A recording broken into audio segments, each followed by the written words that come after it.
환자를 붙잡은 조수들이 온 힘으로 팔다리를 누르고 수술대 위에서는 비명이 터져 나옵니다. 마취는 없었고 고통은 생생했죠. 살을 가르는 칼날의 감각을 그대로 견디는 게 수술의 시작이었습니다. 우리가 당연하게 여기는 잠든 채 받는 수술은 불과 200년도 되지 않았습니다. 그 이전의 수술실은 치료의 공간이 아니라 고통을 시험하는 장소에 가까웠습니다. 인류는 언제부터 이 지옥 같은 선택을 감수해야 했을까요?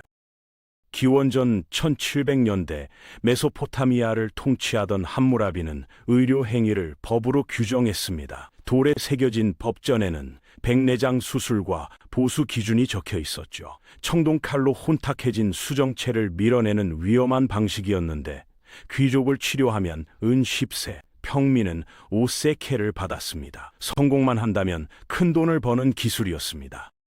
하지만 실패의 대가는 잔혹했습니다. 환자가 실명하거나 사망하면 의사의 두 손을 잘라버렸습니다. 메스를 쥐던 손이 사라지는 형벌이었죠. 당시 수술의 생존율을 생각하면 거의 목숨을 건 도박이었습니다. 명예와 보수를 얻는 대신 한 번의 실수로 인생이 끝날 수 있었습니다. 그래서 그들의 수술실에는 치료의 희망과 함께 공포가 늘 함께 서려 있었습니다. 나일강 유역의 고대 이집트에서는 파피루스의 수술 기록이 남아 있습니다. 골절을 맞추고 종기를 절개하고 심지어 포경수술까지 시행했죠. 문제는 통증이었습니다.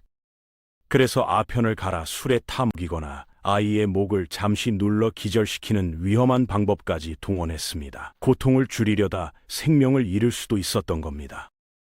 지중해 건너 고대 그리스에서도 비슷한 시도가 이어졌습니다. 디오스코리데스는 만드라고라 뿌리를 섞은 약용 와인을 기록으로 남겼죠. 환각과 졸음을 유도해 칼을 들이댔습니다. 어떤 의사들은 머리를 세게 쳐 뇌진탕을 일으키거나 다른 부위를 찔러 통증을 분산시키기도 했습니다. 마취라 부르기엔 거칠었지만 그들 나름의 절박한 실험이었습니다. 중국에서는 오랫동안 침과 약으로 병을 다스리는 내과가 중심이었습니다. 몸을 열어 치료하는 외과는 위험하다고 여겨졌죠. 그런 분위기 속에서 후한말 등장한 화타는 전혀 다른 길을 택합니다.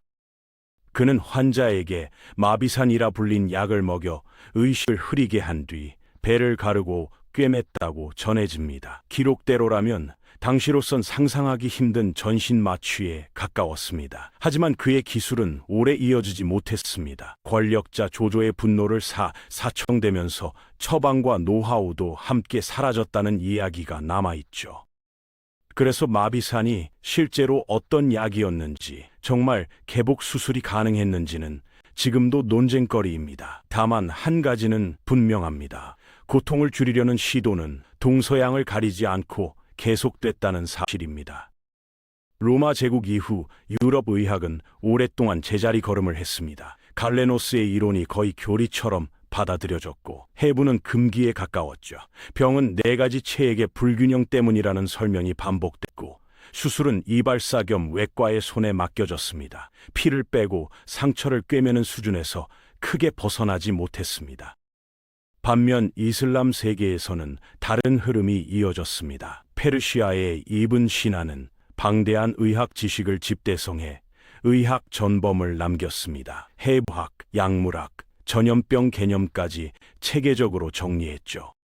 이 책은 수세기 뒤 라틴어로 번역되어 유럽 대학의 교과서가 됩니다. 정체돼 있던 유럽 의학이 다시 숨을 쉬기 시작한 배경에는 이렇게 축적된 이슬람 의학의 토대가 있었습니다.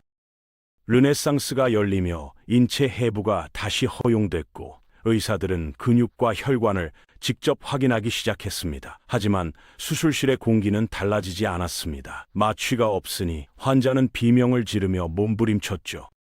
사지절단이나 방광결석 제거 같은 수술은 몇 분 안에 끝내야 했고 그 몇 분이 영원처럼 길었습니다. 고통을 견디지 못해 수술 전날 도망치는 사람도 적지 않았습니다. 교수들이 환자를 억지로 붙잡고 밧줄로 묶어 수술대에 눕히는 장면이 흔했습니다. 수술이 끝나도 안심할 수 없었죠. 감염과 폐혈증이 기다리고 있었으니까요. 항생제도 소독 개념도 희미했던 시절입니다. 살아서 수술실을 나오는 것만으로 기적이라 불리던 시대, 의사는 칼을 들었지만 동시에 매 순간 죽음과 줄다리기를 하고 있었습니다.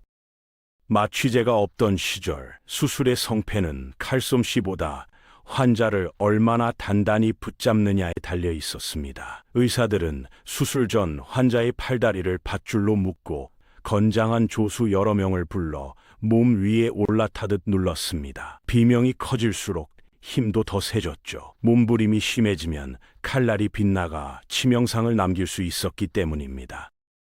독일 외과의 비렐름 파브리는 조수들이 공포에 질려 달아나자 가족을 불러들였습니다. 아내와 어린 아들이 환자의 팔과 다리를 붙잡았다는 기록이 남아 있습니다. 그만큼 조수 확보는 생명줄이었습니다. 수술은 의사 혼자 하는 일이 아니었고 환자를 누르는 힘까지 계산에 넣어야 하는 위험한 집단 작업이었습니다. 1840년대 뉴욕의 한 수술실, 어린 소년의 다리를 절단하는 동안 뼈가 부러지는 소리가 방 안에 울렸습니다. 마취는 없었고 시간만이 유일한 자비였죠. 그래서 명의의 기준은 정확함이 아니라 속도였습니다. 얼마나 빨리 자르고 묶고 꿰매느냐가 곧 실력이었습니다. 영국의 로버트 리스터는 그 상징 같은 인물이었습니다. 그는 2분도 안 되는 시간에 절단 수술을 끝내며 명성을 얻었죠. 피 묻은 칼을 잠시 입에 물고 다음 동작을 준비했다는 일화까지 전해집니다. 전쟁터에서는 하루 수십 건의 절단이 이어졌고 의사들은 거의 기계처럼 움직였습니다. 속도는 환자의 고통을 줄였지만 동시에 또 다른 비극의 씨앗이 되었습니다. 구경꾼이 가득 찬 수술실 한가운데 로버트 리스터는 자신의 속도를 증명하듯 칼을 휘둘렀습니다. 환자의 다리를 단숨에 절단하는 동안 조수는 필사적으로 몸을 붙잡고 있었죠. 그런데 그 순간 칼날이 빗나가 조수의 손가락까지 함께 잘려나갔습니다. 피가 튀었고 방 안은 아수라장이 됐습니다. 더 끔찍한 건 그 다음이었습니다. 절단된 환자는 감염으로 숨졌고 손가락을 잃은 조수 역시 폐혈증을 이기지 못했습니다. 놀란 구경꾼 한 명은 자신의 옷자락이 칼에 스쳤다고 착각해 충격으로 쓰러졌고 결국 사망했다는 기록도 남아 있습니다. 한 명을 살리려던 수술이 세 사람의 죽음으로 끝난 의학사에 남은 사망률 300% 사건이었습니다.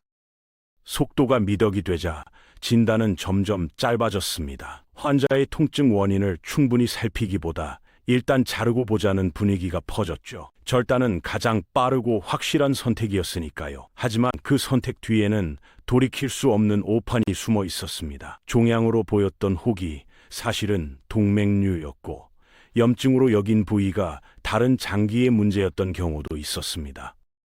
극도의 긴장 속에서 의사는 늘 시간과 싸웠습니다. 비명은 판단력을 흐렸고 몸부림은 시야를 흔들었죠. 조수가 환자를 놓치면 칼끝이 엉뚱한 곳을 베기도 했습니다. 기록에는 멀쩡한 조직을 과감히 잘라낸 사례, 출혈을 막지 못해 눈앞에서 환자를 잃은 사례가 반복됩니다. 속도는 고통을 줄이려는 최선이었지만 동시에 참혹한 의료사고를 부르는 그림자이기도 했습니다.